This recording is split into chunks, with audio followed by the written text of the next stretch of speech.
வணக்கம் தோழிகளே. இந்த வீடியோவில் நம்ம கன்னியாகுமரி மாவட்டத்தில் விளையக்கூடிய மட்டிப்பழமும் அதன் மகத்துவத்தை பற்றி தாங்க பார்க்க போகிறோம். ஆமாங்க, பக்கமாக தான் இதுக்கு புவிசார் குறியீடு கொடுத்துருக்காங்க. ஆல்ரெடி பால்கோவா சுங்குடி சிலைக்கெல்லாம் கொடுத்துருக்காங்க.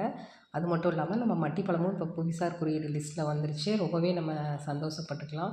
இந்த பழம் பார்த்திங்கன்னா நார்மல் மற்ற வாழைப்பழத்தை விட அதிகமாக பொட்டாசியம் சத்து வந்து மிக அதிகமாக காணப்படுதுங்க. இதயத்துக்கும் ரொம்ப நல்லது. அது மட்டும் இல்லாமல் ஜீரண சக்தியை அதிகரிக்கக்கூடியதுங்க. பார்த்திங்கன்னா ரொம்ப சின்னதாக தான் இருக்கும்.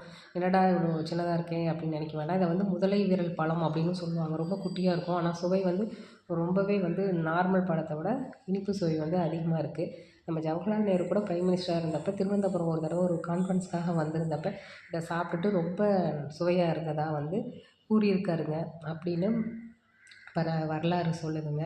நீங்களும் இந்த குமரி மாவட்டத்துக்கு வந்தால் இந்த பழத்தை ருசித்து பாருங்கள். கண்டிப்பாக உங்களுக்கு பிடிக்கும். மட்டிப்பழம் வந்து குழந்தைங்களுக்கு ரொம்பவே கொடுப்பாங்க இங்கே உள்ளவங்க. ஓகே ஃப்ரெண்ட்ஸ், இந்த வீடியோ பிடிச்சிருக்கு.